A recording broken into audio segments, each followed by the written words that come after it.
for some time now, na nyinyi watu wa muoni.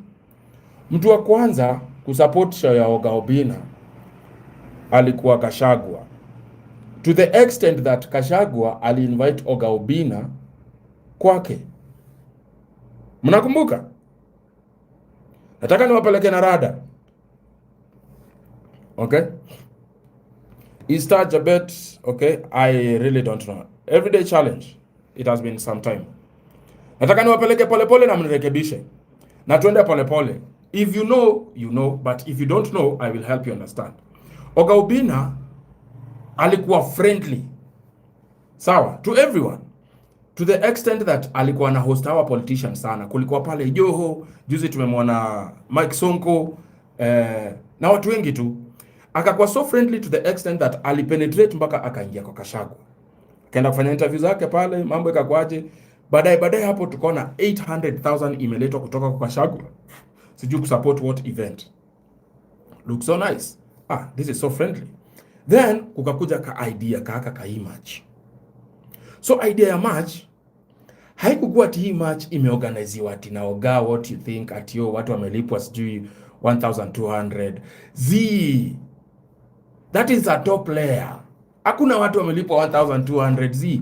All these boys, even before walitoka kwa set, even before iongelewe kwa set, ilikuwa already planned before. Unajua ni kwa nini?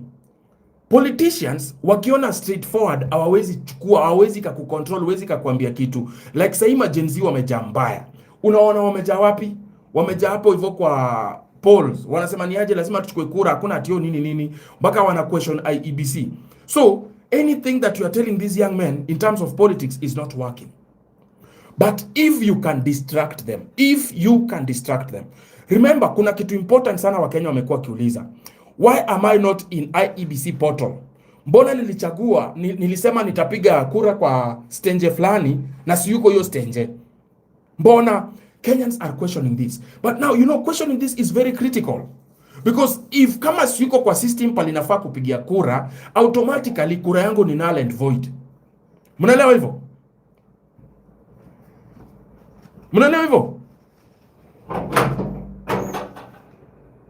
Mnaelewa?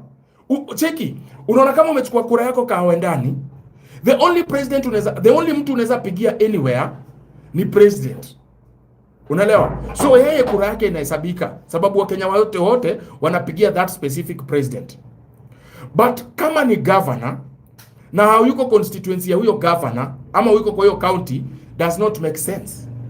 Lazima ukue kwa hiyo county. Kama ni MP unataka kupigia, senator unataka kupigia, MCA unataka kupigia, lazima umpigie kwa hiyo place yenye wewe ulichagua, na lazima akue MCA wenye wanashindana au MCA wakue hiyo area. Minus that area does not make any logical sense. And that is why Kenyans are asking, wewe nyinyi mnajiita hapa IEBC, mbona palinafaa kupigia kura peke yake ndio ina miss? That is the problem. So what do? We need to come up with something very fast.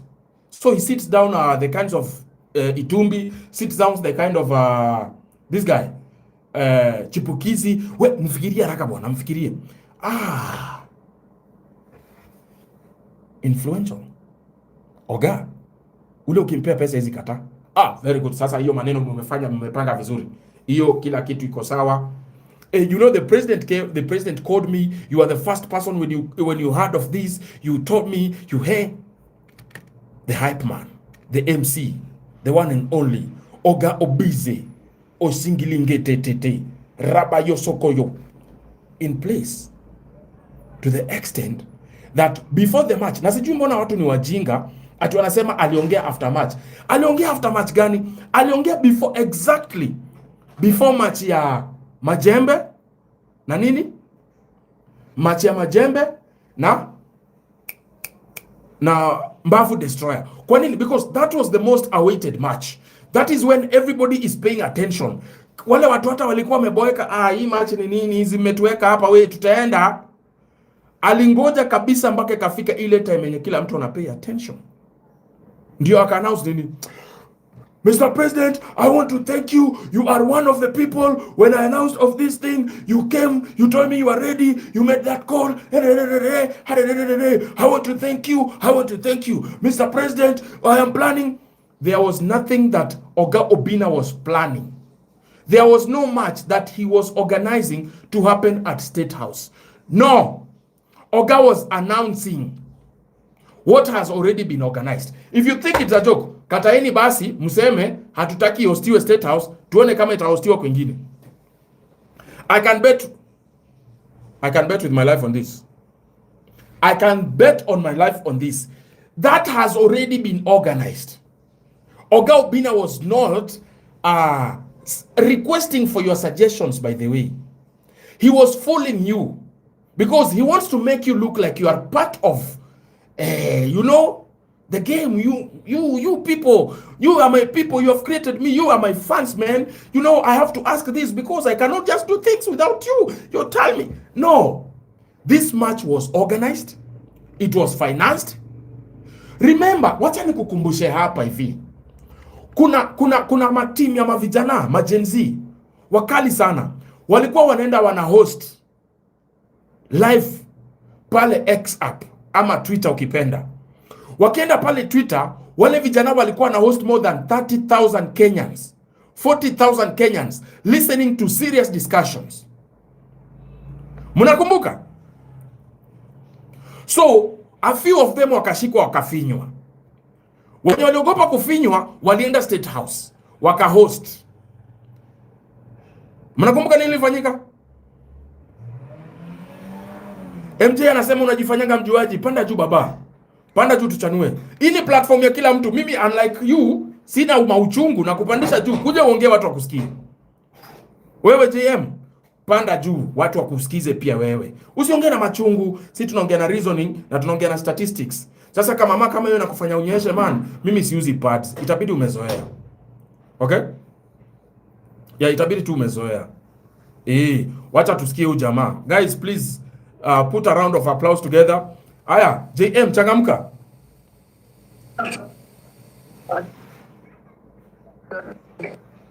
Hello? Ongea na sauti watu wakusikie. Wacha niongeze volume. Hello? Yes? Ongea tunakusikia. Niaje? Poa poa.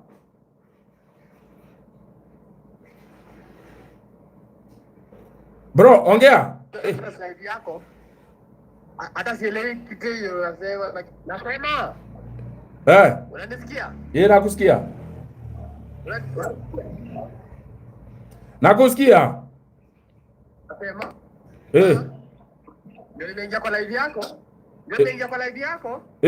Hata sijaget kitu nimesema tu acha nikupashe. Haya. Ndio nimeisense, unajua mimi ni mtu. Toma kamasi hapa. Nonsense.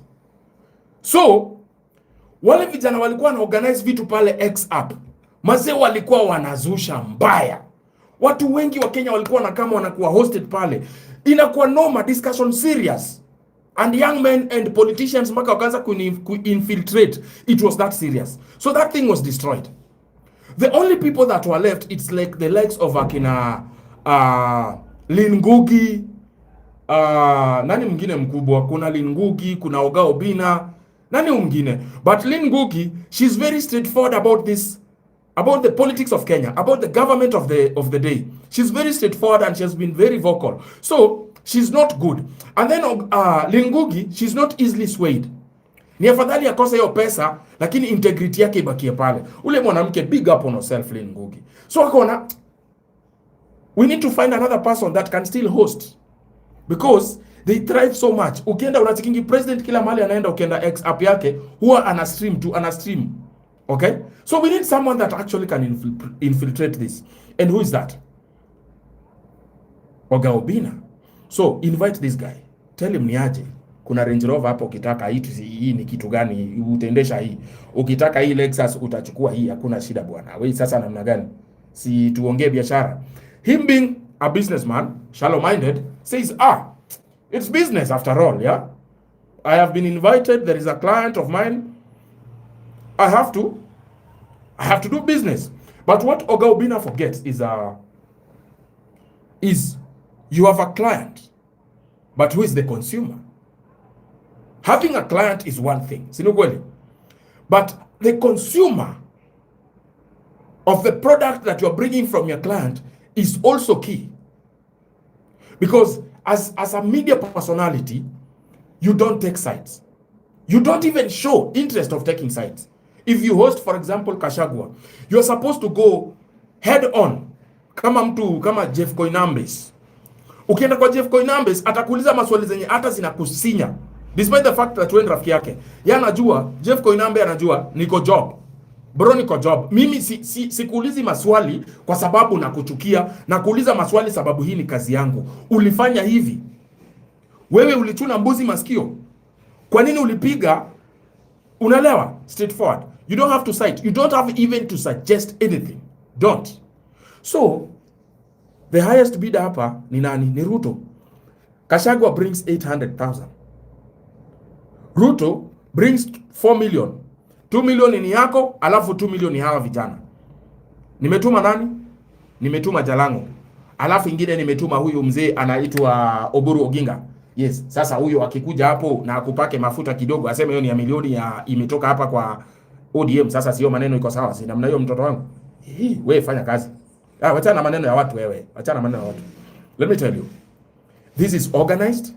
It was pre-planned and it is being executed.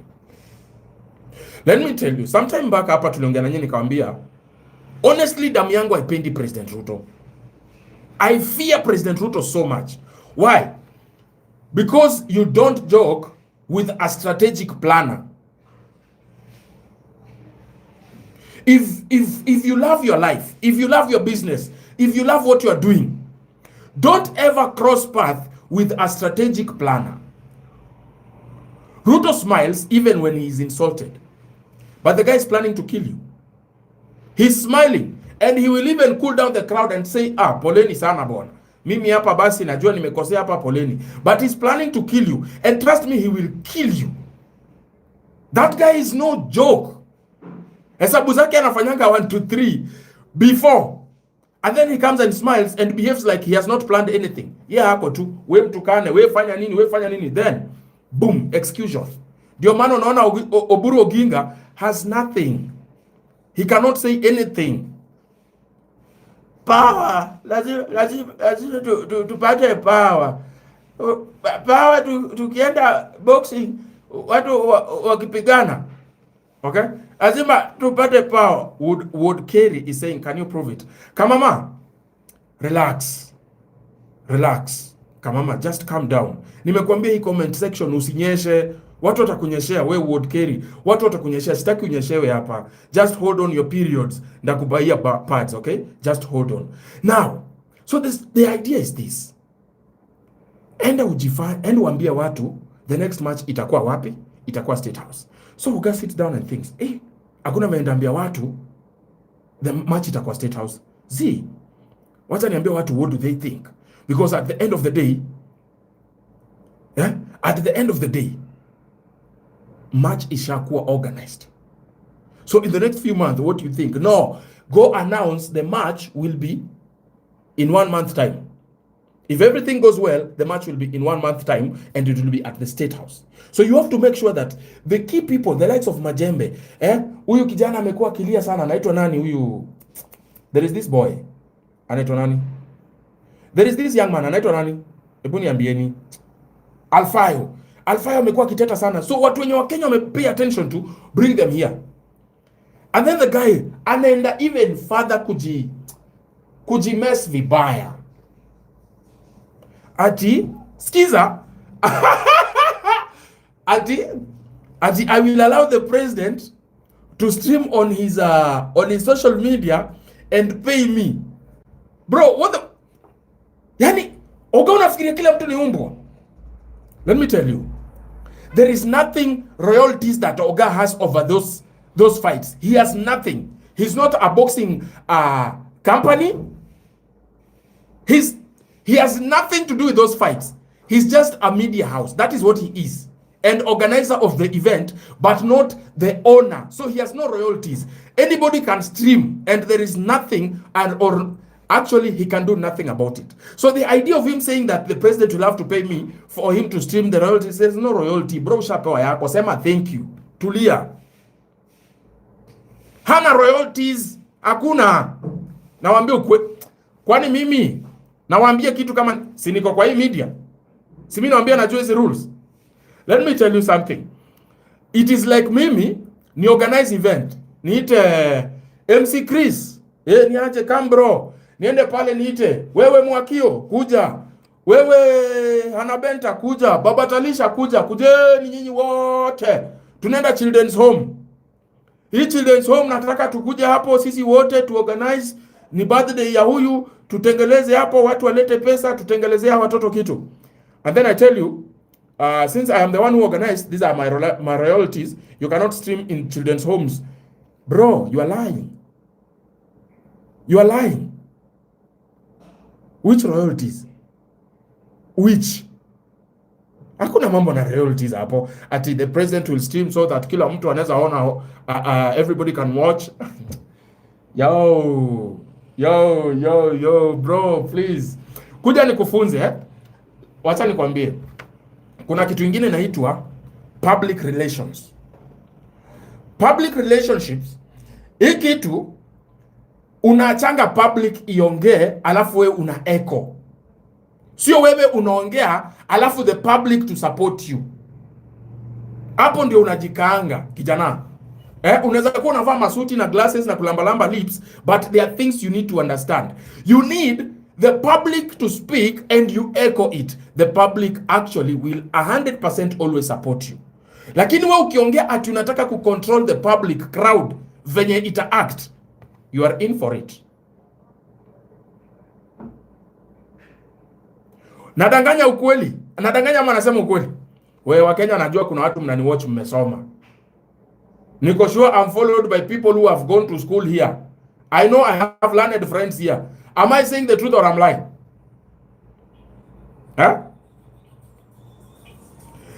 Chinga KE anasema kweli haunaga kazi ya kufanya saa zote kwa mambo haikuhusu.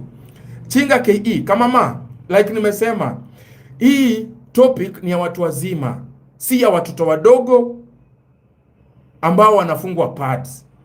So tafadhali wewe endea diaper, ambia mami akupake jivu kwa haga, kwa sababu this talk is not yours. It's too much for you.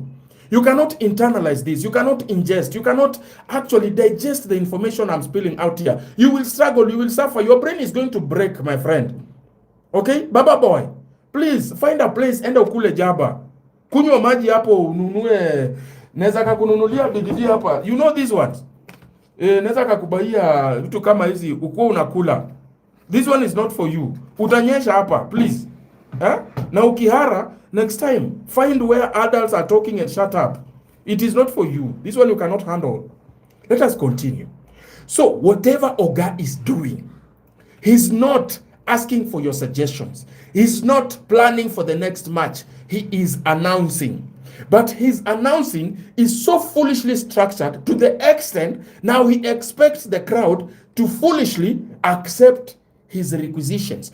It doesn't work like that. Wacha nikuulize Mkenya.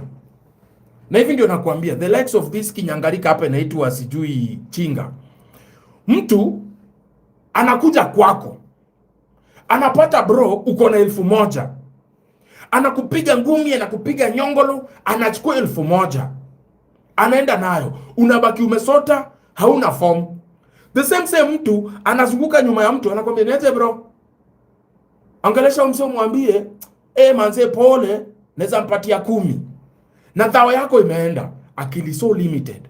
This is not about Oga. This is not about Majembe. This is not about the game. This is about public funds being misused for props, not real issues. Right now, all over the world, due to fights in Iraq and US and other places, we have fuel crisis. And fuel crisis, wewe utakuwa ng'ombe sana kama unafikiria ina affect watu wako na magari. Wewe na Mavi ya Thegere, same class. Bro, wake up. Hey, do I have learned friends in the house? Are we speaking? Okay? Are we speaking? Do I have learned friends in the house? Yeah? Do I have wachana na vinyangalika vitu vinajiita ati 𝐜𝐵𝐾𝐻. Kazi ni kunyonga tu, mumezoea video za Telegram, no reasoning. Wenda unyonge bana. Wewe 𝐜𝐵𝐾𝐻, wenda unyonge bana. This is for reasoning please. Kama umezoea video za Telegram kunyonga, kaa huko, endo kabet, endo ngoje aviator predictions, baba. That does not work here. Mnanielewa? So whatever is happening is Kenyans are broke. Kenyans are jobless.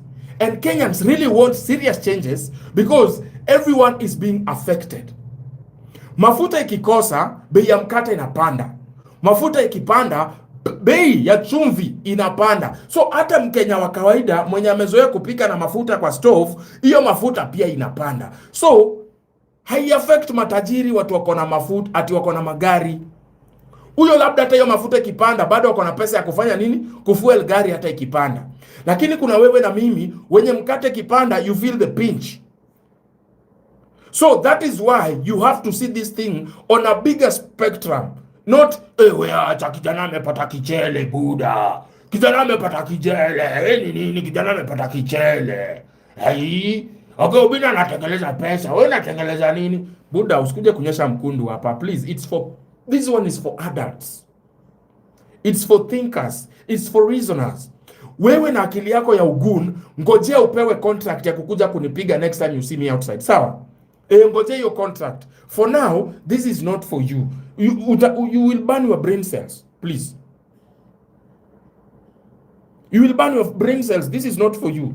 So tafadhali, kama unaelewa, wewe unajielewa akili yako ni ndogo, toka kwa hii conversation. It's not for you. Itakuumiza tu bure, itakukasirisha bure. Ama ni aje wase, you know it's good for you to give a disclaimer and warnings so that somebody doesn't come here and start diarrheaing. Sitaki ukuja hapo uanze kasirika upige bibi yako. Nimesema ukweli. Please, Yes. Na sitaki pia ukuja hapo ukasirika unyime bwana wako. Nimesema ukweli. It is not for you. So this is disclaimer please. Kama uko na akili ndogo, reasoning is a problem to you. Thinking can make you sick. Please, this is not yours. So find another platform. Enda ujibambe kwa kina 𝐜𝐵𝐻 wakisema tap. Hapa it doesn't work. Thank you. We can now continue. So what Oga has done has clearly indicated on whose side he's safe. So he knows very well on whose side he's safe. If he can be given, let me tell you, there is another guy, and I don't want to mention names in this case. There is another guy who was very vocal. Very, very vocal. And this guy, people had hopes in him. They had so much hopes in him. And this guy came and was after Ruto, was after Gachagua, was after everyone. And this guy, everybody believed in him, including me. But as the politics has it, the highest bidder takes it home. Ukweli wangu. Then all of a sudden, the guy is polishing, industries expounding. And you ask yourself a simple question. Where's the money coming from? Come, sit. Are you going to challenge me? Are you going to take the deal? Are you going to challenge me or are you going to take the deal? I really want to challenge you. That is the heart that is saying, not the face. I really want to challenge you. But I want your money. Give me your money. Give me this money. Don't ask me this question. These are not my questions. Who are Kenyans? I don't care. Give me this money. So they're given the money. Take the money. Sign the deal, idiot. Then all of a sudden, guys, this is my business. I've opened the business. So this is called...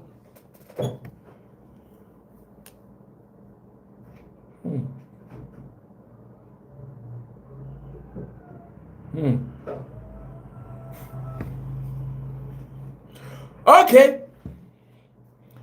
It is only again for the reasoning ones. I said it. For the reasoning ones. Don't come here if you cannot reason. It will hurt you more. You understand? So, how much is on the table is what speaks. I am willing to ruin my entire career. I am willing to end this. Do you have 10 million? Just 10 million? No. How much are you offering? I am telling you, behind the tables, huge monies exchanged hands. Huge.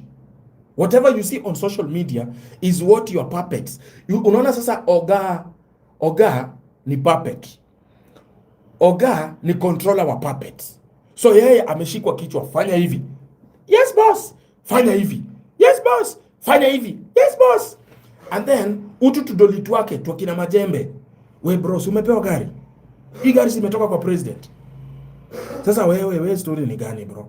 Lazima unyamazie story. Wewe na wewe ni nini bro? Si umepewa mita mbili, wewe tulia. Wewe focus bana.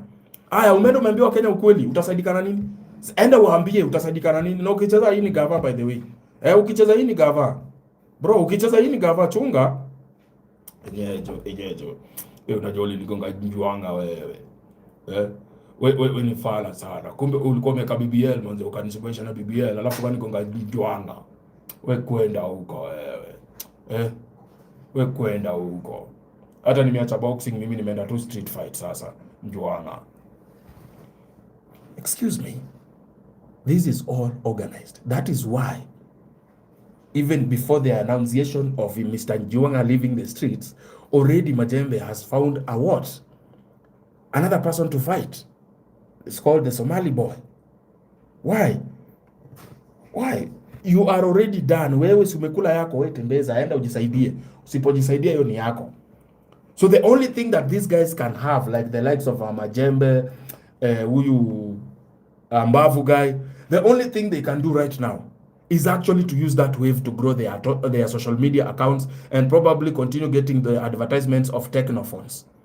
If not, I am telling you, after this season you are done. The next person.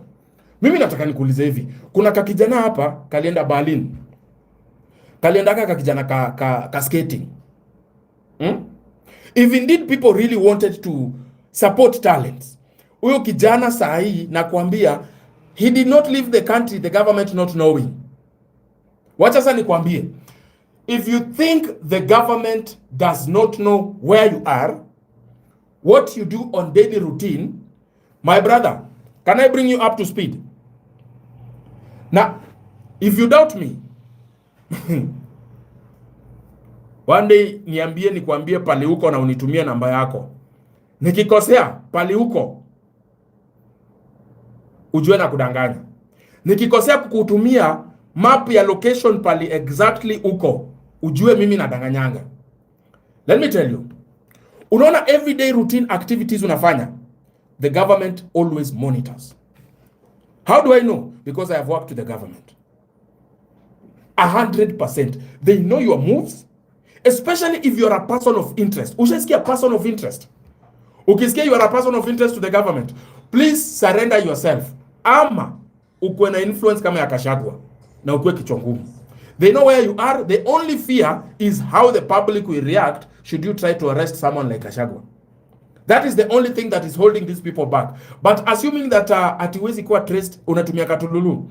Let me tell you. Unaona ukiwa na hii simu, ukiwa na hii simu, udisable nini? Udisable internet. Sawa? Is it internet? Yes, udisable your internet hapa. Utoe SIM card. Guess what? Unaona your SIM card. The moment you connect to the internet, I swear before God, I have seen these things on a computer with myself, by myself. And that's why I told, by the way, kuna organizations, I will teach them what hacking is. Wacha tupite hiyo for now. That's why I told you, unaona ukiweka SIM card kwa hii simu, ukitoa hiyo SIM card utupe. Sawa? Uko na hii simu. Do you know before tupe hiyo simu, as long as umetumia hiyo SIM card inapatiananga information ya hii simu. It gives out the IMEI. So if they will not track you with your SIM card, they will track you with your IMEI. What they do is, for example, this is Samsung.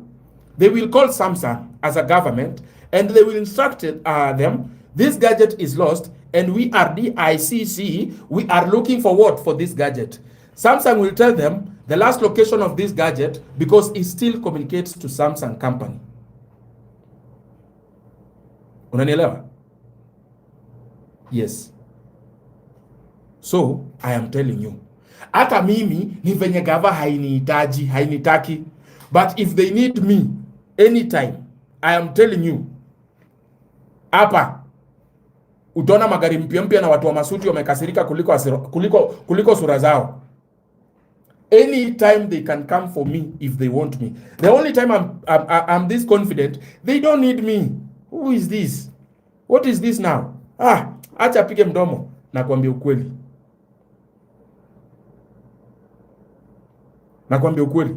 Unasikia? The government knows where each and every one of us is. Wanajua ni nani walipiga usosi, wanajua kitu ilifanyikia baba. Gava inajuanga kila kitu. Ndio hizi video za India zikuwe cooked. Atio Rawa alikuwa ameenda India to the extent that the wife has to support, yes, Raila was in India while Raila was never in India. Raila had died 2 weeks ago. But still, they had to go to India and pretend they are going to pick the president. You even to pick Raila. Oh, my president, rest in peace. You see, even the opposition, senators and the governors and whoever, they had to pretend they are going on a plane to go and do what? Do you know why? Because they had to calm this down. They are our water. They are always in one bucket. The only thing to keep us moving this way is they have to be on the opposite sides. Because if they come to an agreement, it becomes a stale government like the one when Raila Amolo Odinga was live.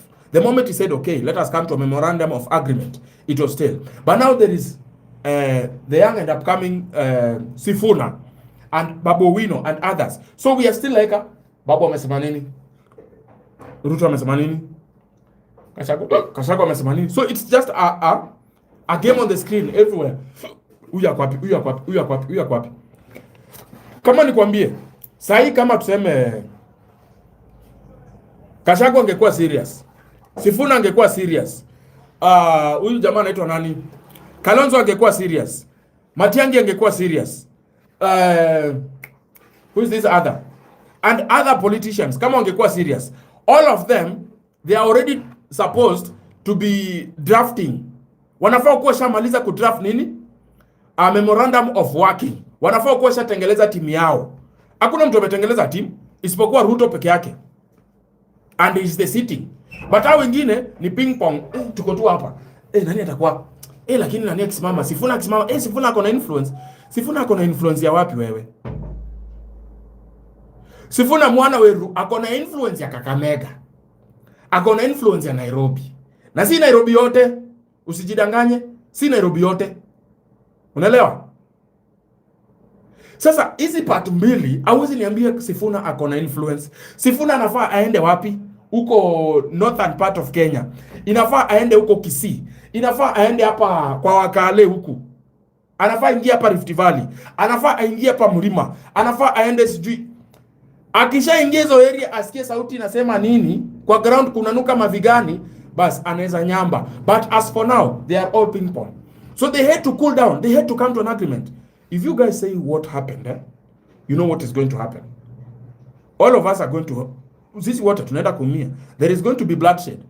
Serious bloodshed. If people know that Baba did not die a natural death, we are finished, all of us. And we are going to burn our country to ashes. So what do? Oh, okay, sawa.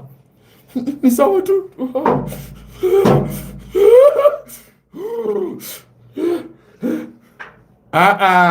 You had to agree. You had to sit down. Kama unafikiria na kudanganya. Unaona 2 weeks prior to, masoja walikuwa wamejaa Lee. Watu hawako wanapeleka mwili, hata wale watu wako na pesa. Unajua Lee ni expensive. Hata wale watu wako na pesa hawako wanaingia hapo. Then see the connection. Since day one, when my father died, the only person who has stood by us up to this last moment is none other than President William Samoei Ruto. The mall, that was where? That was in Linda Wananchi. Wewe unajua siasa wewe? Hai. This is the same person who went to pick a father that never existed in India. Wewe unacheza na mimi wewe. Unacheza na mimi. 𝐾𝐈𝐒𝐬. Yo ujinga unataka kujaribu na mimi. Nakwambia unaweza nifungua mdomo but those words will not come out. I know you people with your small pseudo accounts. Like I said, you have nothing to arrest me. So you can find me. But what can you find me for? Because also with my small crowd, they will ask where EXPOZINGA is. Yeah? Okay? Amunga amekasirika, anauliza akili yako ndo bibi yako anategemea. Amunga, panda juu. Come and speak sense, bro. Come, people will listen to you. Wacha kukasirika. Mambo na bibi yangu, bibi zangu wachana nazo. Hiyo ikuhusu bana. None of them is your mother. Panda juu. Come and speak. Usikasirike sana. Unazanyesha. Na mimi nimekuambia hii mwezi isipatiani pads kijana. Come juu. Hiyo ujinga mnajaribu hapa will not work with me. My friend, I am more intelligent than your villagers.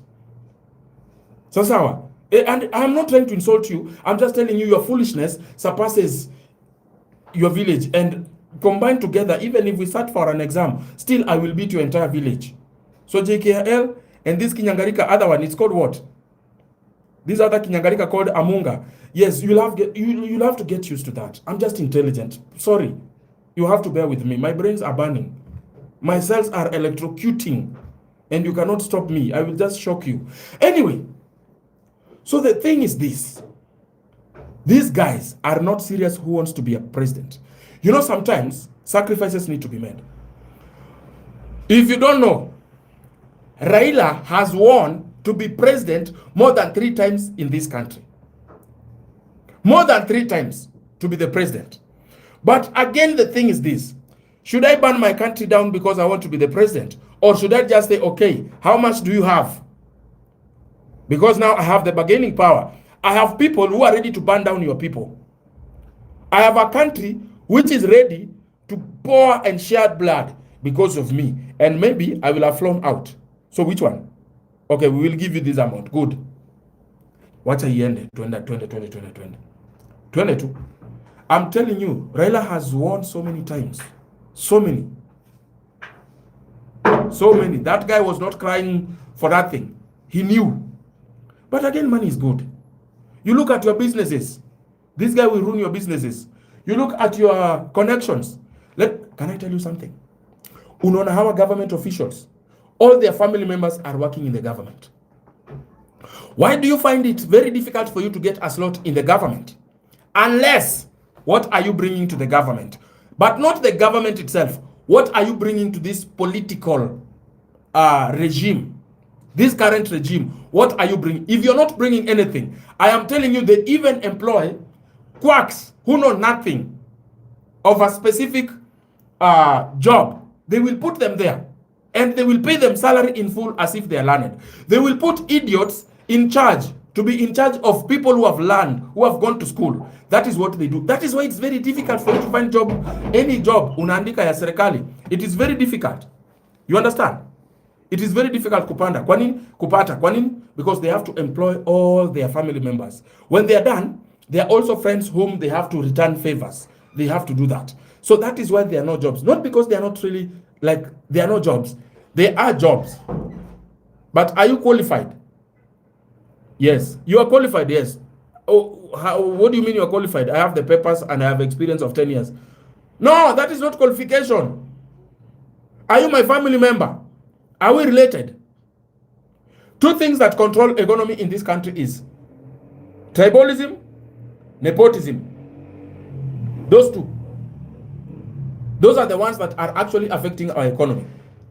That is why the government is bringing France soldiers to come and mine in the coastal regions in the name of training our military. To go fight where? Nasima Darau, where has our military ever fought? Which country? Tell me. I want to know the history of our military, where they fought. Nonsense. You get?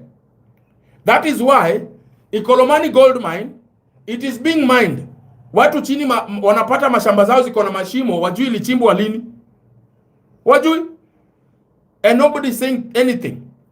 Ukienda pale Batuk, wanachimba madini, wanachoma miti, wana grab land. Nobody is talking. Kwa nini? Because you need to go and watch boxing. Boxing is good for your health. Majembe has made it in life, and you, yes, come join them, watch. They are Israelites buying parcels of lands. They are creating their small Israel here, right now as I'm speaking to you. And you think I'm joking. Alafu, wewe, uko limited kwa, tutam Buddha. Na kuambia hivi, wewe mtu wa tutam, iyo mafuta as long as inapanda, na wewe sio Ruto, effect lazima utafeel. Ukwe tutam, ukwe one time. Ukwe tutam, one time. Hiyo effect lazima utafeel na utalala njaa. Utayon kama mtu wa one time, mtu wa one time utayon kama mtu wa two time. And let me now surprise you. Let me surprise you. Wewe mtu wa two time, umeenda umepigia Ruto kura. Sawa? Wewe mtu wa one time, umeenda umepigia huyo mtu utapigia kura. Sawa? Nyinyi watu wawili. Let me tell you. If this president feels threatened and releases GSU, releases Reke, DCI, whether you voted two term or one term, you are all going to die. Are we getting that? Sijui kama imekukross. Unafikiria president atangalia, oh, ulinipigia kura, wewe huyo usipige. Amenipigia. Hakuna kama hiyo. Most of these innocent Kenyans who die, actually they voted for the sitting government. Stop being foolish. That is the reality. Okay, you want to tell me the president will know you voted for me? Yes, stay here. Or he will come and announce, hey guys, guys, even here in Kikuyu land, there are people who still trust in President Ruto. You go to Kisumu, there are people who trust President Ruto. You go to Rift Valley, there are people who don't want to hear anything about President Ruto. You go to his home background, Sugoi, nobody wants to see him. But I'm telling you, if it is released, he will not even spare his background. They will come, they will rape, they will kill. And then politicians again on top will agree, let us come with a solution. A solution is what? Tafadhali, let us come to an agreement, mkate nusu, mkate quarter, mkate nonsense. That is how it has always been working. So when you see somebody taking your money to set up sports, it is your money. Wewe mpumbavu wewe. Ni pesa yako. Ile pesa inaorganize hizo events za ujinga, ni pesa yenye ingetumika, haunge feel pinch ya mafuta sahi. Haunge feel pinch ya ati hakuna do. Guys, unajua I really don't understand ukiniambia hakuna kazi. Mimi sielewi. What do you mean hakuna kazi? No, like really, what do you mean hakuna kazi? Sema nimekula pesa. Wacha kusema hakuna kazi, umekula pesa. Can I tell you? By the way, there are programs which other governments before, they have proven beyond any doubt that despite the country being poor or being in the middle class, the country can sustain itself. What do we mean by the country can sustain itself? This is what we mean. For example, the government cannot employ everyone. To go to realistic, right? The government cannot employ everyone. But the government can indirectly employ everyone.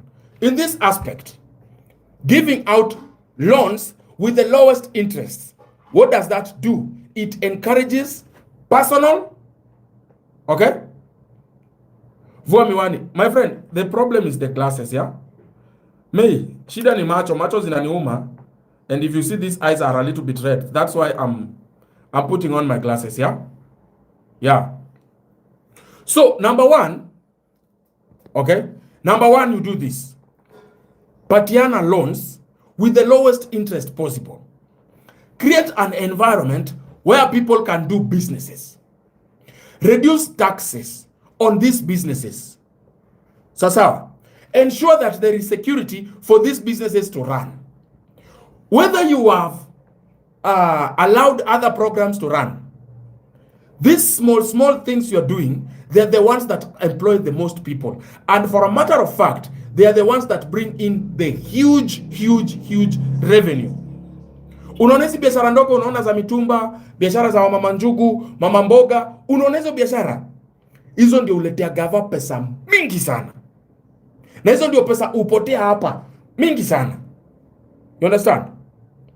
Kama gava ingekuwa na way ya kucollect taxes za mama mboga, watu wa mitumba, watu wa kuuza viatu, watu wa matatu, kama gava ingekuwa na system that properly works and not this intermediary collection of taxes, I am telling you my friend, this country cannot be poor. Aya, au umewapatia loans. Kuna shamba za maserikali hizi zenye mnaiba.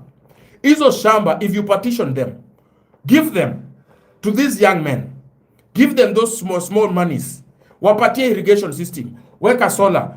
Hakuna si kila mtu atakuwa muuzaji wa viatu. Kutakuwa na wakulima. Fungua cyber. Kuna watu wanataka hizi makazi za media. Let them do the media thing. I am telling you, hakuna kitu kama hakuna kazi. Hii hakuna kazi, it is designed. Unafaa ujue hivyo. How does a rich man rule over a poor man? By giving them exactly manageable life, not excellent life. Ukiuliza Mkenya sahi mambo ikoaje? Tunajikaza tu, mambo ni ngumu lakini tunajikaza tu. Tunapambana tu. Tunang'ang'ana tu. Muweke hapo. So that anytime you come up with an idea, you already have manipulated this idiot. So what do? They will bend by your will.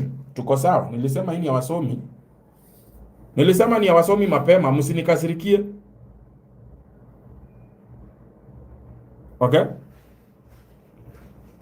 Msinikasirikie, nilisema ni ya wasomi. So wewe kijana ukiwa hapa, please sort yourself. Nilisema mapema. So you get, this poverty is designed. The hardships we are going through, it is not your fault. It is not that you are not working hard. It is designed for you to be there specifically. For example, wacha nikuchekesha. Wakati M-Pesa ikuwa, tulikuwa tunakataga pesa. When is the last time you collected money? Hata kama ni 10 bob. Ati kwa barabara unatembea hivyo umeokota 10 bob. For me, I'll tell you, it's been 4 years since I collected money on the road. Sijaokota 10 bob. Wakati wa Moi ungekama across even 1,000. Saa zingine 2,000. Saa zingine unaangukia kibeti ya mtu, unaokota mapesa huko ndani. Saa hii hata hiyo 1,000 ni noma. Wacha 10,000. So this is it. Majenzi, you are already awoken. Do not let influencers influence your decision making. If you've decided to vote for President Ruto, kindly go ahead and vote for President Ruto. If you've decided you want a change and not President Ruto, also don't be influenced by me. Don't. Just sit down and reason. Sit down, reason economically uko wapi. Mimi, I'm 25 years. Mimi, I'm 30 years, okay? Mimi, I'm about to leave Form 4. Mimi, I'm about to do this. Then nataka ujirate at that age. Angalia wenzako wako wapi. Wewe uko wapi. Then make a decision based on what you have analyzed as your life and what you wish for yourself. Umeelewa? Umeelewa? Ujianalyze wewe. Ukishajianalyze, make decision based on what you have analyzed, you as an individual. Not Truth Watchdog told you don't vote Ruto, don't vote Gachagua. As who? Who is he? Okay, you have not voted Gachagua. Then, same problem. You have voted Gachagua. Then, same problem. You've not voted Ruto. Same problem. You voted him. Same problem. So the decision is not based on what I say or what I have as my point of view. The decision is your own analysis. Where? How has this government helped you? Has it helped you business-wise? Has it helped you education-wise? Has it helped you economically? If it has, then you have all the reasons to do what? To vote in this government once again. But if it has not, then they have no mandate to try and incite you to vote for them. Are you getting what I'm trying to tell you? Na mkwe mnakula mboga za kienyeji tafadhali. Hii mambo ya kukula sukuma zimepandwa kwa sewage, watu wengi naona reasoning inakuwa shida. Please wacheni kukula mboga ambazo zimepandwa kwa sewage. Anzeni kukula mboga za kienyeji, at least kujeni huku Embu. Mtoe mboga huku. Mkule mboga kujeni hapa Kiambu. Dota hapa Kiambu kuna sewage systems nimeziona. Kujeni hapa pale kwa anaitwa nani? Nimesahau huyo mtu. Nunueni mboga za mashamba zenye mnaona pia kidogo kidogo. Endeni pale Limuru nunueni mboga. Mwanze kukula vitu ambazo zitaosha akili. Usikae tu sewage, wewe uko comfortable. By the way, if you're here and you're watching me and you are comfortable kuishi Kibera, kuishi Mathare, kuishi kwa nyumba za mabati, you are comfortable voting while you are kwa nyumba za mabati wewe. Nyumba za matope kama ile nilijengea mama yangu. And wewe sijui utasaidika aje.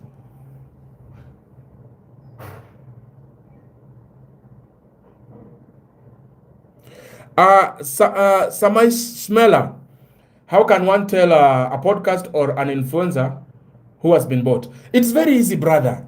It is very easy. First of all, look at the guests who they invite.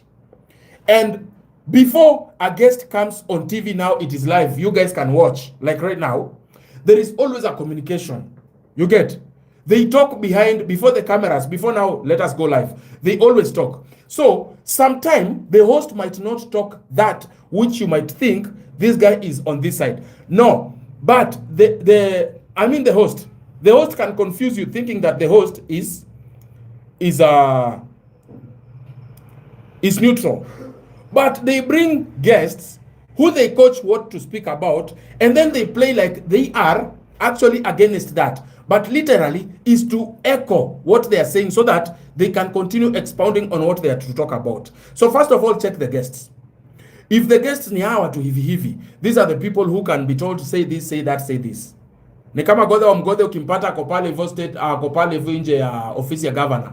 Ama na nani, huyo anaitwa nani Papati.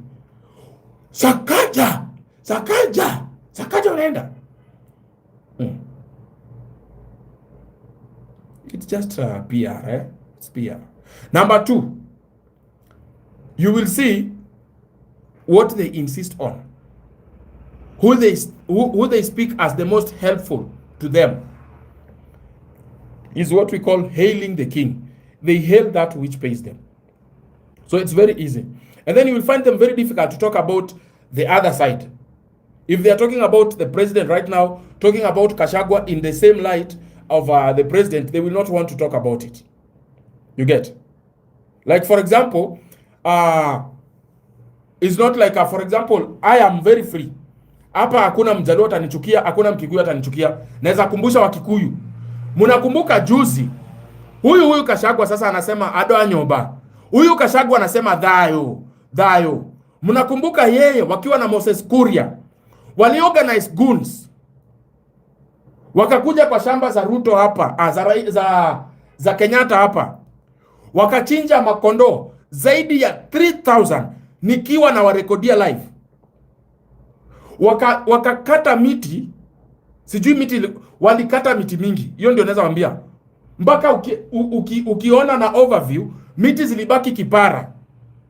Yani kiwanja libaki kipara. Walikata miti, wakachinja over 3000 kondo, walikuwa nauzia watu wa Kamakis, na walibeba zaidi ya kondo 10,000 wakijaza kwa magari wakienda nazo. Na zingine zilichinjwa hazikukulwa. They vandalized the farm of their own.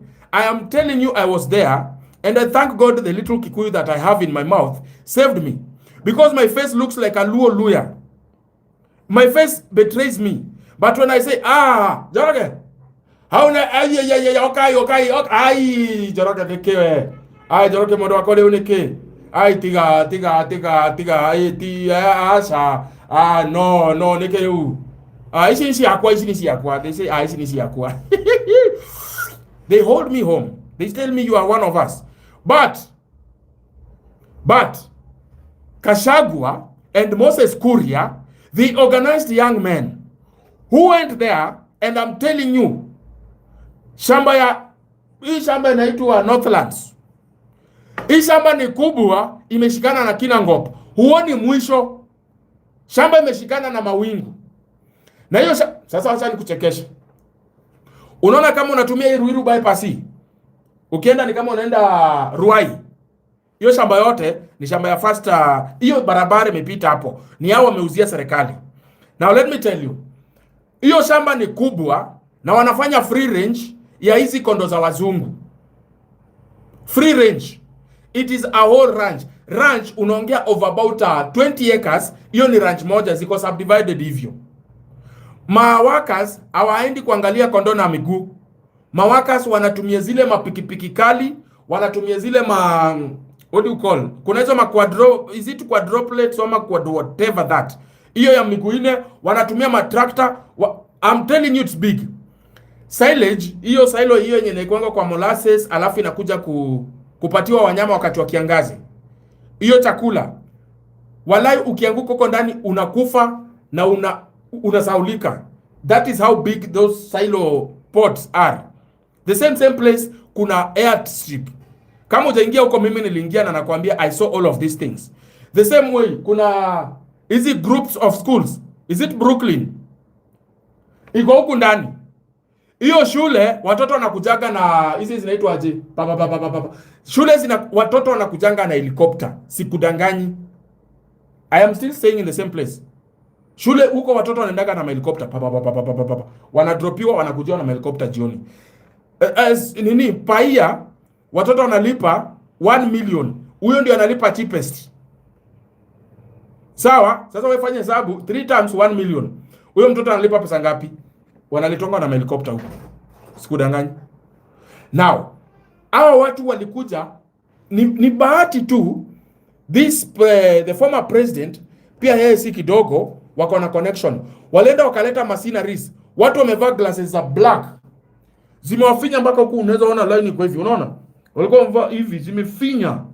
Na wako na tu vitu hapo, mnajua tu vitu tunapita huko. Walikuwa wanatembea na ma shotguns hivi. Walikuwa wameprotect this area. But the other area yenye ilikuwa iko invaded. I'm telling you. Watu walifunguanisha kitrakta. Unaona kitrakta kibigi hivi? Umesimama, mimi niko 5.6 by height. Hiyo tractor, hiyo 5.6, hiyo tractor ilikuwa huko juu na iangalie hivi. Walifunguanisha hizo vitu. Sijui walitoa wapi tools, but walifunguanisha na wakabeba in parts.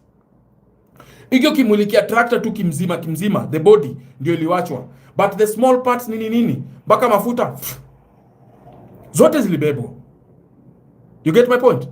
So I can tell you, when you're saying Gachagua, it is because Gachagua alitemwa na the same government, but he was as ugly as that very government. I'm telling you the truth. Mimi mpaka wasawali niambia, okay, thank you so much guys wenye mlini praise mkanitumia shilingi 2 hapa shilingi 3, I appreciate. You know what I did? Nilichukua kondo 3 zenye nilikuwa nimepewa, niende nazo. Watu wakifikiria naenda kuchinja kondo, nilikuja kwa hii gate ya Brookside ni yao by the way. Nilikuja kwa hii ni ya Brookside, nikasema hello, habari zenyu? Kondo za Uhuru zinaibwa huko na najua hapa ni kwa Uhuru. Mnaweza chukua hizi kondo? Mimi sitaki kondo, ndapeleka wapi? Na siwezi chinja kondo mimi. Si yangu. Said, come. Nikapeleka huko ndani nikapata hapa ndani bado hapa. Kuna pali ya paramilitary training huko ndani. Sikudanganyi. Kuna place ya paramilitary training. Sijui ni ya shule ama ni ya nini, kwa sababu that is an international school, so there might be maybe paramilitary training huko ndani. Nilipata kuna horses, free range horses. Hizo horses zina mtu, zimeachiliwa kiwanja zikule zikitembea. I saw those things by my own eyes and I was like wow. Am I in Kenya? Like nikitoka tu hapa nje napigwa na vumbi, nikikuja huku ndani napigwa na hewa safi mpaka nachanganyikiwa. Am I still in Kenya? Ukiingia Northlands, by the way, yuko Kenya. Let me just tell you the truth. If you've never stepped there, uliza any worker mwenye anafanya kazi Northlands. Ukiingia huko na kuaga, you are not in Kenya. And right now they are building nyumba za kisasa. Sijui ni za nini. Ukikuja hivi ni kama unaenda Mwehoko unaweza ziona, ama ukiwa KU, ukiwa tu Kenyatta University, directly Kenyatta University, ukiangalia opposite kuna hapo imeandikwa kwetu sijui whatever. Hizo nyumba zimeenda mpaka huko chini. It looks like Tuseme majuu yenye mimi sijai kuwa, lakini si majuu ya Kenya. Kama unawaka huko, people who work in Northlands, they can tell you whatever I'm telling you is 100% true. You go there, you are in a different place. You can imagine, not your bad neighbor, not someone who doesn't know you, someone that knows you, knows where your security is weakest, goes ahead and tells people, pitieni hapa, wale watu watatoroka, hawana bunduki, ni marungu wako nazo. Vunjeni fence, ingieni, make sure kila kitu meharibu. And that thing went on for 2 days. 2 days. Why? Because the government was with Gachagua and the police were instructed, can you derail as much as you can? Mimi, Citizen TV, NTV, KTN, K24, hao watu wote, hizo clip zote mlikuwa mnaona wanacheza. I am the one who took them. I was there. My face could allow me to mingle amongst gangs. And me saying things, lazima tuzushe, lazima, But I was doing that, streaming at the same time, taking these videos. They never gave me any, kuna kashone.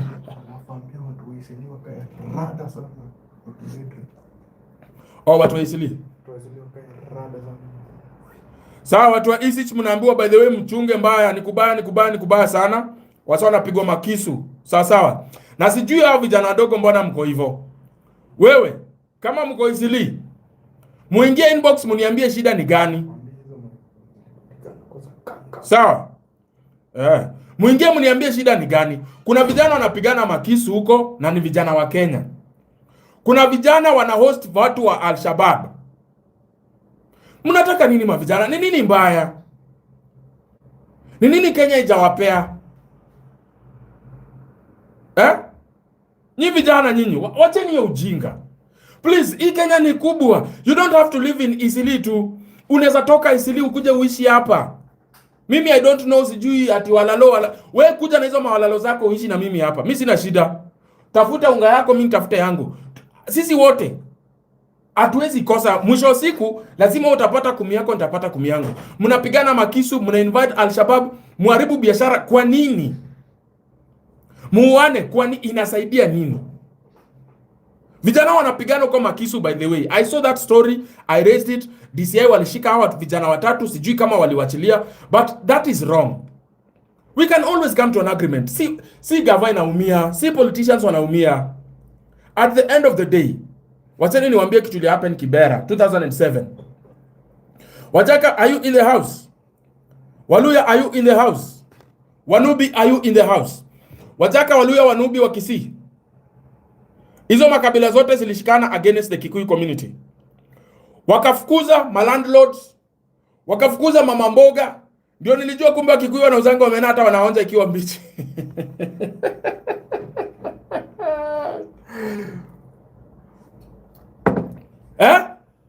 Mimi nilikuwa nafikiria hawa Kikuyu hawezi kula omena.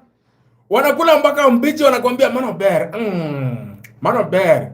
Unamuuliza omena kubwa inaitwa Adela. Unafikiria ni Mjaluo, kumbe ni Kikuyu. So they did what? They combined forces and chased the Kikuyu community. I am telling you, that mistake of chasing that people in the name of winning Kikuyu, to date ukienda Kibera, hiyo gap iko hapo. Fanya 2007, ufanye ni miaka ngapi? To date hiyo gap iko hapo. Kibera haijawahi kuwa the same. Who is affected? Mimi na wewe. Sai gava ikiraid pale, ijue kuna families kadhaa zilikuwa zina host Al-Shabaab. Watu wengi wenye watakuwa affected hata hawajui kama Al-Shabaab wako Isili. They don't know. They don't. And honestly, they will be found in this trap. Tuache kutumika na politicians. Tuache kutumika na matajiri. Bro, kula yako kidogo ukue free. Wacheni kutumika maboys, please. Wacheni kutumika.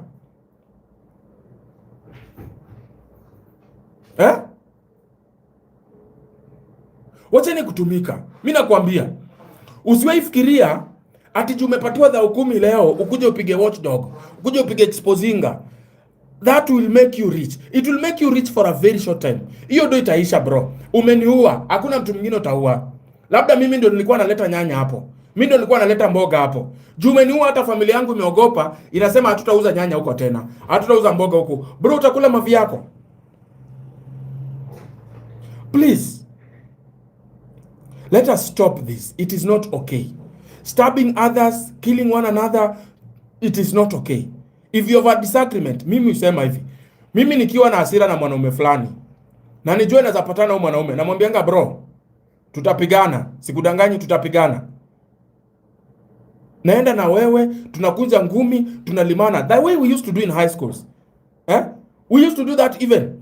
Tulikuwa tunakeana wanted. Kwa semanga wanted, mwingine asikii wanted, anasema 110. Umekewa 110. Hiyo 110 mnaenda kwa kichaka, watu wanasimama wanacheki, kuna mwenye atakushikia bag, amshikie bag, mlimane. Wewe ukipigwa unatii. Mimi nikipigwa natii, inaisha na tunasonga. At the end of the day utapata yeye ndio namba 6, mimi ndio namba 8, mimi ndio namba 8 pale. Kwa hiyo game lazima tucheze wote, lazima tucoordinate na lazima tushinde. Wacheni kumadana my boys bana. Acheni jo. Alafu niwaulize, ukishaua huyu mwenzako inaku-add value gani? What value does it add to you? What value does it add to you? Umeua Abdi, sawa. Umeua Mohamed, sawa. Umeua Ochieng, umeua Otieno, umeua Shikongolo, umeua Priscilla Waimani, umeua Chris Kubai.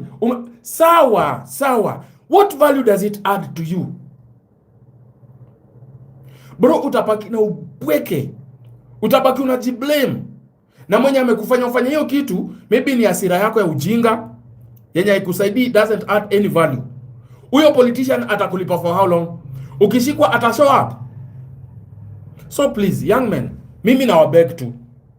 Like I'm begging you really. Tufanye hivi. Hasira yetu isifanye tukue wajinga. Unaweza jam, uko free kujam. Unaweza pigana, uko free kupigana, but before ufanye hizo vitu zote, jiulize at the end of the day imenijengea nini? Ama utoke unaenda kupigana, watu wamekumaka. Kuna ka group hapa tena Isli, kalikuwa kanaitwa Team Kazo. Nikaambia Team Kazo, hii ujinga mnafanya wacheni. Wakanitumia mtu hapa tukakamata. By the way, sikuambia. Walinitumia mtu hapa kuja kuni-investigate. Tukashika Uko na hizo picha bro? Kale ka mtu.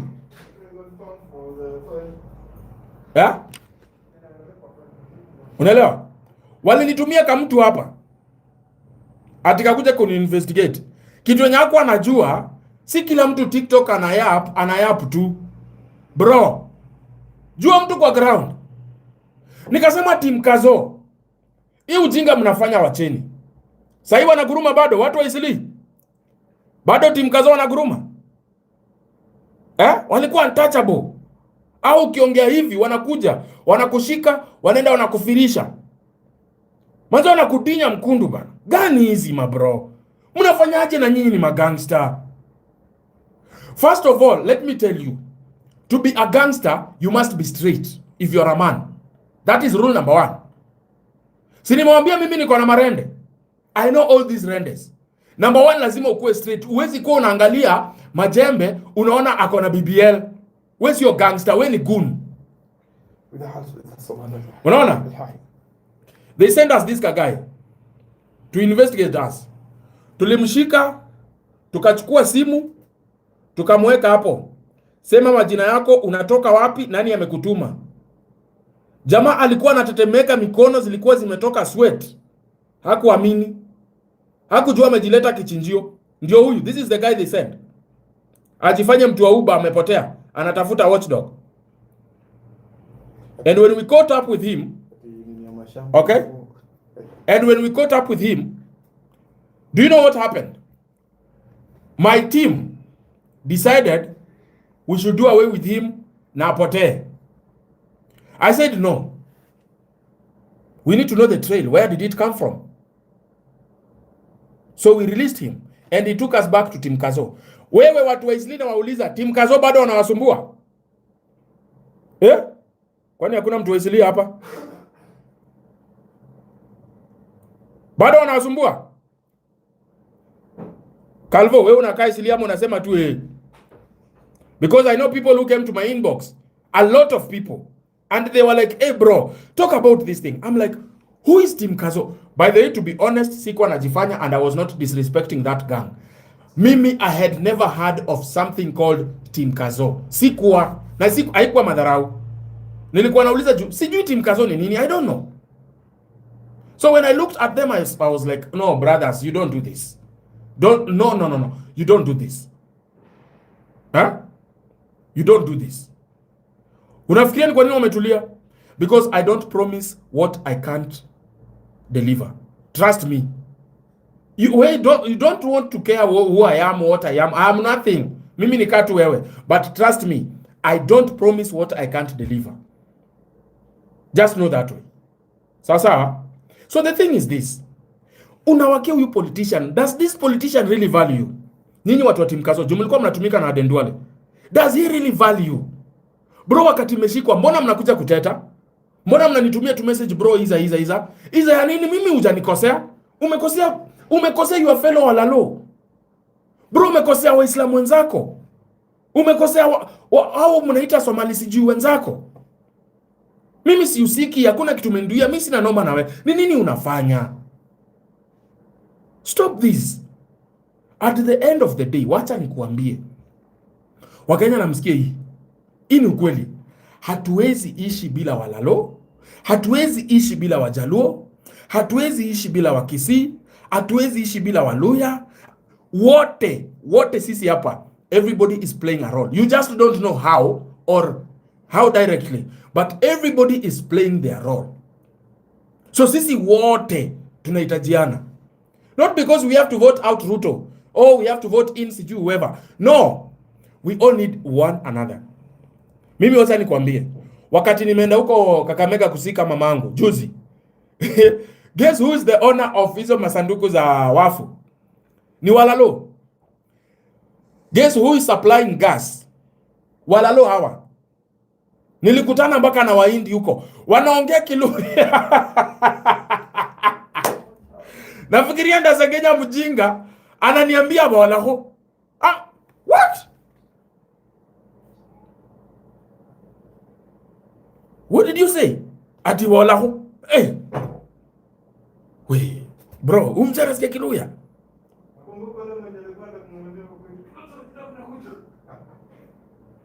What? Unasikia? Ni mlamu. Lakini you know, it's walalo. This is walalo. This is a Muhindi. How is this Muhindi speaking Kiluya fluently? Hata Kenya kari. Na si ati wamenona, ati wako na zigwembe, uto tumwili tu tunaongea Kiluya. So, without this mualalo, kukuwa na connection ya mualalo mwingine, walete hapa gas. Wakenya bado tunapika na kuni.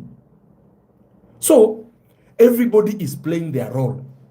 Team Kazo, you are very useless to kill your own. Because you are not just affecting the Isli community. How affect Isli community? No. Una affect watu wote wana benefit from Isli. Isli haiuzii walalo nguo. Inauzia watu wote. Watu wanaenda wanasource viatu Isli. Mavijana wanakama wanazirebrand, wanazieka hapa, wanauza viatu. Watu wanaenda wananunua maboxers huko, watu wananunua makoti, watu wananunua kanzu, watu wananunua nini, wanazipeleka all over Kenya. So everyone, when Isli is affected, what also happens? Even the people in the mountain get affected. When you affect the economy of the people of the mountain, the people of the western will feel it. When you affect the market and the economy of the western people, the people of the Rift Valley will also feel it. When you affect Rift Valley, the northeastern and southeastern will also feel it. The coastal people will feel it. So, sisi kuwana wenye kwa wenye because of politicians. Ni kama kujichimbia kaburi. Our politicians kama wanaona lazima mtu akufe, waambie watume watoto wao ama wenyewe watoke waue. Kwani watakufanya nini? What will they do to you? What is that they will do that is so new? You get? So you don't have to, please young men. Time ya kutumika iliisha bana. Alafu niliwaambia. And I don't know mbona vijana wa Central wananisikia. peke yake. I told you this. Pesa tunachukua. 1 term tutaimba. 2 term tutaimba. Pesa nayo hatuachi. And they are doing that. They are taking the money. After that, they even text me, "Hey bro, uliniona, usijaribu kunipost. Wewe, usijaribu kunipost." Sasa nisikupost aje bro. Acha tu nikupost. Hapana, wewe 1 term. Oh. Lakini si umekula pesa ya 2 term. Na sio ndio ulituambia tukule do. Nilikuwa nimesahau. Yes, you have to eat the money. Eat it. Ni pesa yako. So anakuonga useme nini 2 term? Haya, sema 2 term. Si umesema, umelipwa kusema 2 term. Good, go back home. Hiyo pesa nunua food. Usikatae pesa ati sijui mimi ni 1 term damu. 1 term, 2 term, hakuna kitu inakufaidi. Kitu inakufaidi ni bro. Leo umeshughulika. Environment inakuallow kufanya biashara. Bro, kazi unachapa. Hizo deals zinakaa. Kwa sababu the moment mmeanza kuchoma mataya barabara, wale kama gera wako pale mbele, gari hazifiki. Si wamelala njaa? Si ni kweli? Wewe umeleta vita, umeshtua watu Isili, businessmen wanakuwa kidnapped, watu wa biashara wanafunga biashara. Wakifunga biashara, wale mahasla wenzako wenye walikuwa wanategemea ile biashara, mimi ni mtu wa mkokoteni, mimi ni cleaner, mimi ndio ulete hawa wafanyakazi hapa chakula, mimi ndio mtu wa ndudhi, mimi ndio uleta customers, wote wamekosa food. Kwa nini? Because you just affected an individual whom actually hamuulizani kitu. Hauna ubaya na mtu. Wewe peke yako personal. Unajua mimi hata kitambo nilikuwa naambia magunzi hivi. Tukikuwa hired, of which tulikuwa tunakuwa hired, siwezi wadanganya. Tunachukua mse, ukitaka kutengeleza damu ionekane umeua mtu, unaongeanga na huyo mse, unamwambia naje bro? Si hatujakuja kukuweka hapa. Kwanza unampiga kofi anachangamka, kofi ya panga mzuri. Mpaka inajichora, anajua hapa watu wako serious. Alafu tunakwambia by the way, tumeambiwa hivi, tukuje tukuue. Na tuko hapa kukuua bro. So since sisi si wauaji, tunataka tuelewane hapa. Sawa? Weki tutafanya ni utoke kitu kama miezi 2. Sisi tutakuorganizia mazishi because mimi nakwambia niko na group bana. Niko na marende. Tunakuja mazishi tunajaa. Mazishi fake ya kulipwa. Anytime any day niite. Kama uko Lang'ata unataka watu wajae uonekane ulikuwa na mazishi kubwa, niite.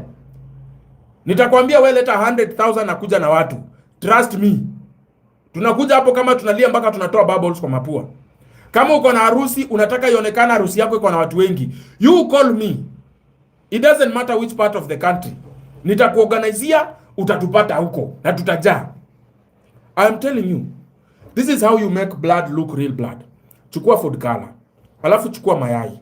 Sasa unachukua mayai kama 2, unatoa ile, unaona ile kitu ya nini? Ile kitu ya yellow inaitwa aje? Hiyo yellow thing ya mayai hiyo, unatoa yolk, unabaki na hii white egg.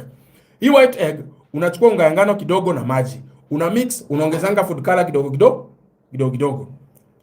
So hiyo ukishakoroga hivi, huwa iflow kama maji, huwa ina flow kama damu. Pole but not so thick. Okay? Tunatengeleza hapo hivyo, tunamwacha kama tunatengeleza hapo panga. Unapiga picha unapelekea politician. Amefanya kazi mzuri sana, amekufa. Huyo tuone kama ataishi.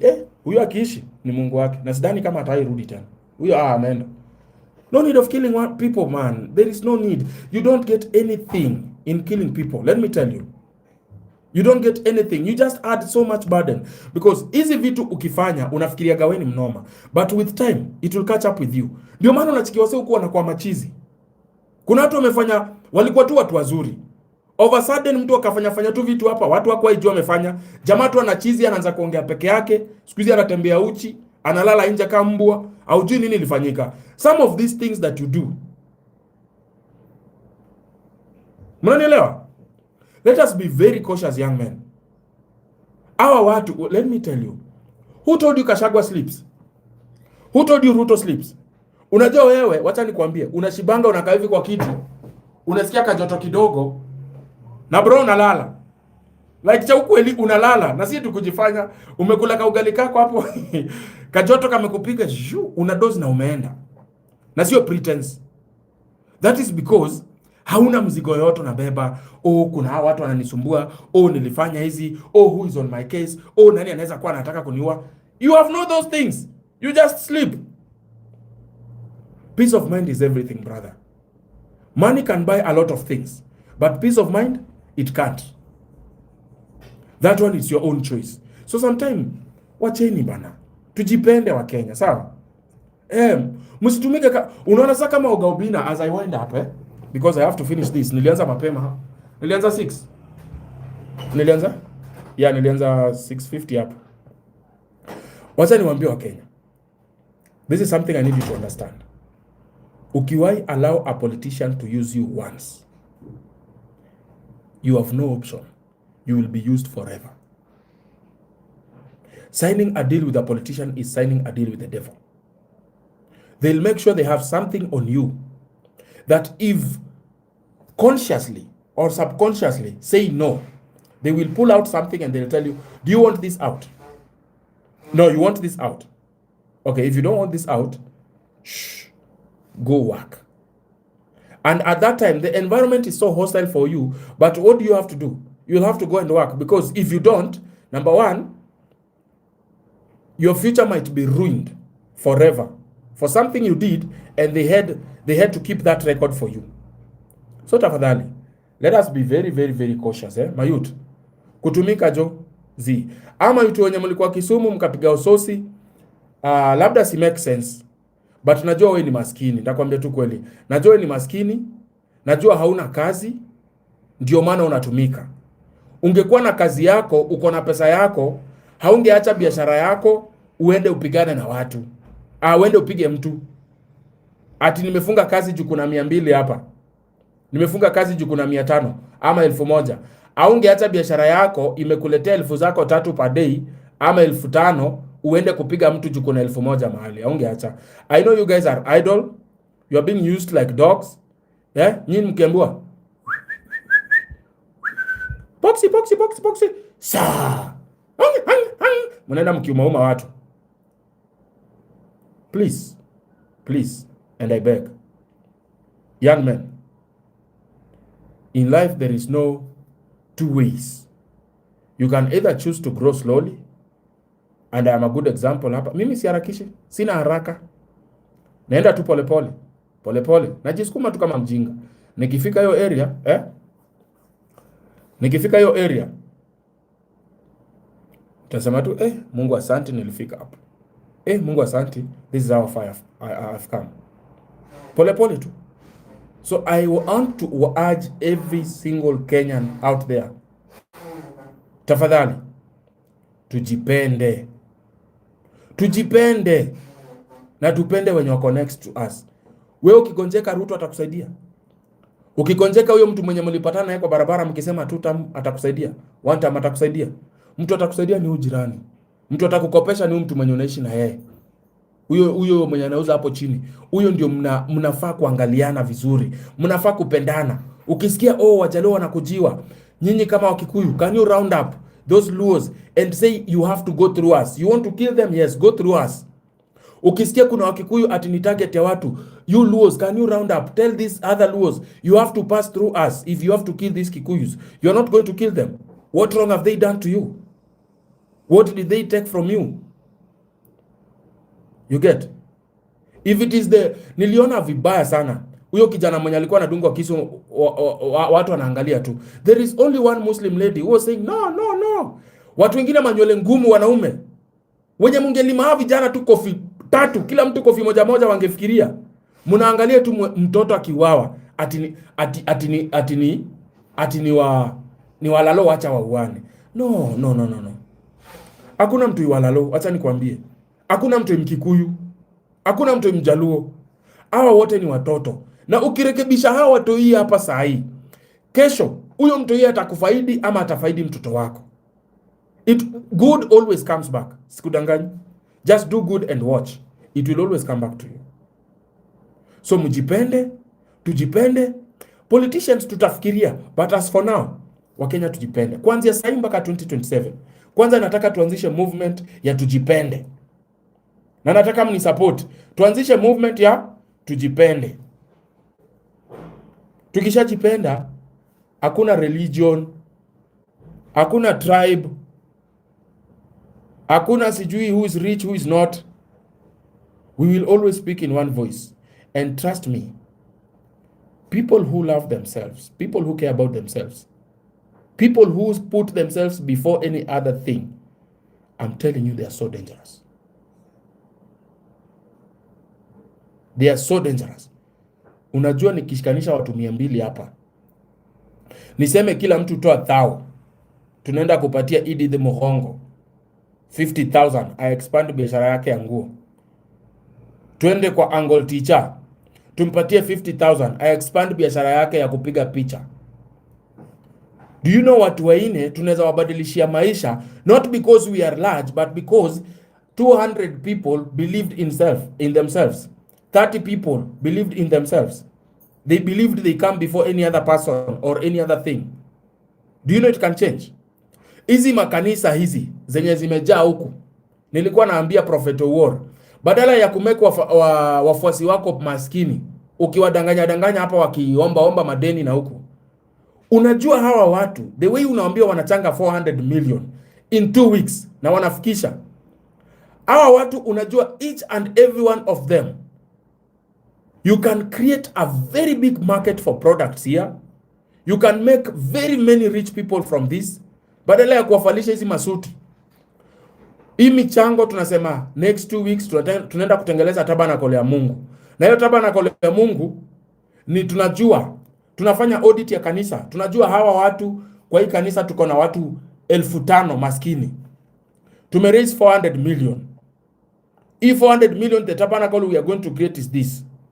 Hawa wapate hii hivyo. Kila huyu tutawekea, wewe biashara yako ni hivi, hata utakuwa nauzia watu wa kanisa. Wewe utakuwa unashona hizi vitenge zetu na curtains. Wewe utakuwa nauza maji ya hii kanisa, hiyo ni biashara yako, inaitwa Repentance and Pentecostal. Hii maji watu wakikuja wanakunywa, watu wa hapa. Wewe utakuwa nauza makaimati, tumekupea pesa, anza kaimati kwa sababu tunasimama sana. Wewe utakuwa nafanya hivi. Haya, hawa watu wengine. If the church can do that, we can end poverty. But the church also keeps you poor. These religion places makes you poor. They have to leave you poor so that you can continue believing you will be rich in heaven. Haitawezekana. Thank you so much, Empress. Nilikuwa nauliza Wakristo, can I ask this question? Christians, please, if you won't allow me, I will not ask. Christians, I want to ask this question. Can I ask? Kama mtu aniruhusu sitauliza.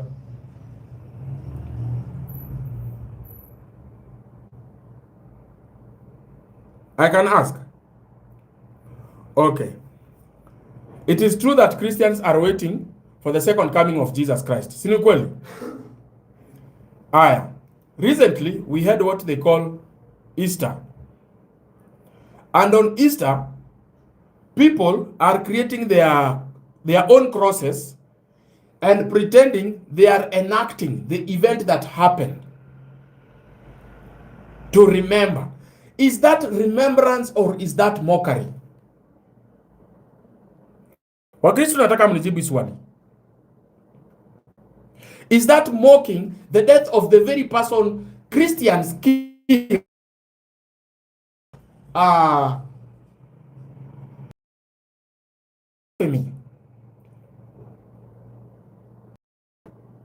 Why are you mocking the same person you are waiting for?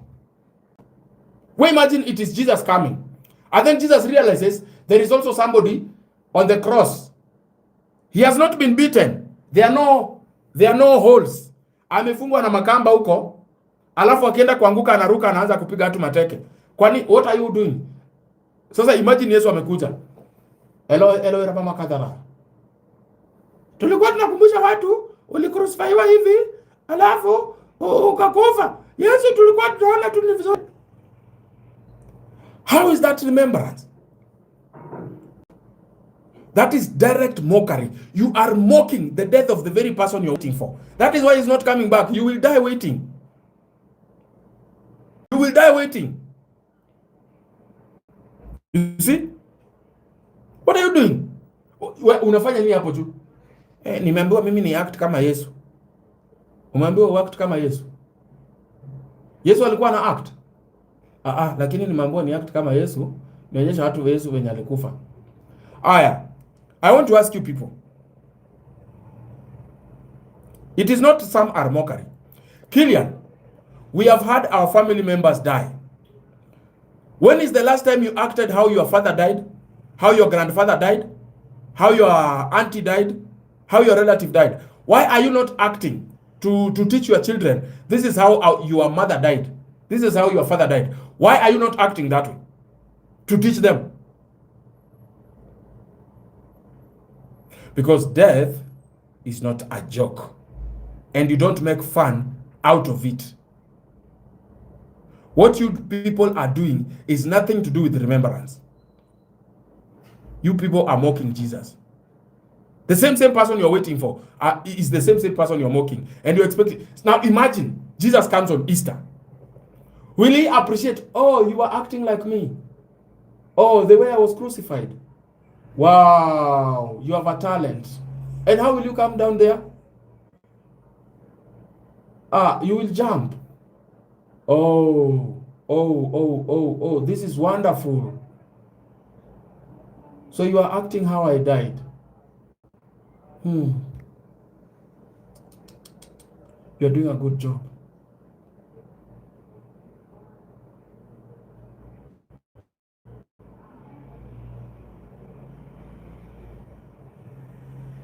Forgive me to say, Jesus is not coming. Muliona ujinga Kanyari anafanya? Kanyari anadara demu.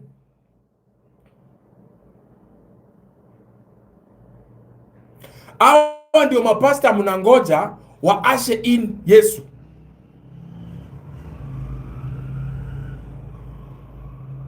Kweli? Najua mimi ni mjinga lakini si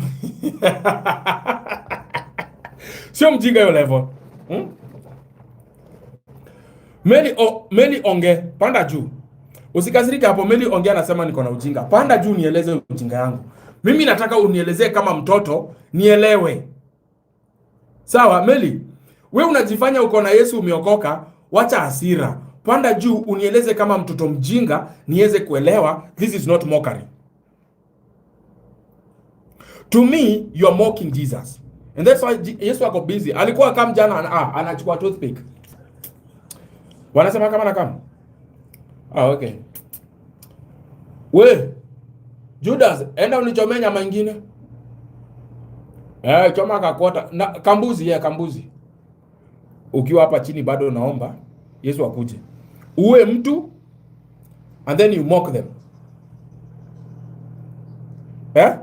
Uwe mtu, then you mock the very thing you people did to him. In the name of you are remembering how you... So, are you remembering how you killed him? Or remembering is not enough. You have to act it, how you killed him. For you to feel contented, for you to feel that is Easter. Bro, imani yenu ni mikebe tupu. Imani yenu ni mikebe tupu. Na hiyo imani ndio imerudisha nyuma sana. China people work hard, they make these things, they improve on their technology. Wewe uko hapo unaomba Mungu akusaidie upate pesa. Anyway, Mungu tusaidie tupate pesa. Buda, toka nje, go work. Sawa, work. Just work, itajipa. Anyway, thank you so much guys, mazee. It has been a stream of education back to back. Mimi appreciate. God our bless. Muache mock Mungu. Sawa? Nyinyi watu mnasema mna follow God. Stop mocking Jesus in the name of we are acting like Jesus. Jesus did not ask you to act like him. Sawa? Jesus did not ask you to act like him. So stop acting like him. Stop pretending you are Jesus. Mumeona hizo macross nimewekea Facebook hapo. Mtu mpaka anatoka huko juu anaanguka amevunjika mguu. Kimuuliza ulikuwa unafanya nini juu ya cross? Ati nilikuwa na act kama Yesu. Nilikuwa na act kama Yesu. Ukaanguka Hujakufa, nilikuwa na act kama hiyo. Si uanguke ukufe. Listen people, let us have real faith. Hizi faith zenye mnaletewa mnadanganywa hapa na watu, wachaneni na hizo faith. Sawa? So the only thing I can tell you, it is said, you are the church and you are the temple, the body, you are the temple of Christ. If you are those two things, what the Bible is trying to tell you is, if you have your family here, you can pray with your brother, you can pray with your sister, you can discuss about God with your wife, your husband, and all will be well. So hii idea ya nyinyi kufikiria ati church ni ka building fulani mnaendelea mkipelekea mtu pesa in the name of my faith, that is not your faith. That is how you are controlled. You are given an identity of a certain dominion. Ati wewe ni Mkatoliki, wewe ni MKAG, wewe ni SDA. No, you've been given a title and you think that is your title. That is not your title. The title is the pastor mwenye atakule pesa. Tunaelewana hapo? Title ni hiyo pastor atakule pesa yako. Hakuna kitu na ati wewe ni SDA, wewe ni mnini. SDA wapi, saa ngapi? Hauoni vitu kwenye SDA church wanafanya? Amuoni? Including kuchoma watu, na walikuwa kwaya moja wakifanya nitakuja nitaimba haleluya. Watu wengi wamekuja, wameuza majani na ugali. The next minute tumemwagiwa acid. We, listen. Mujipende. #tujipende. #tujipende tena. Let us value one another than money. Let us value one another than religion. Let us value one another than politician. Trust me, we will be rich because we will be our own producers and we will be our own buyers. Asante sana, muwe na siku njema, unless uga na swali. Kama hakuna swali, wewe fika home salama. Acha mimi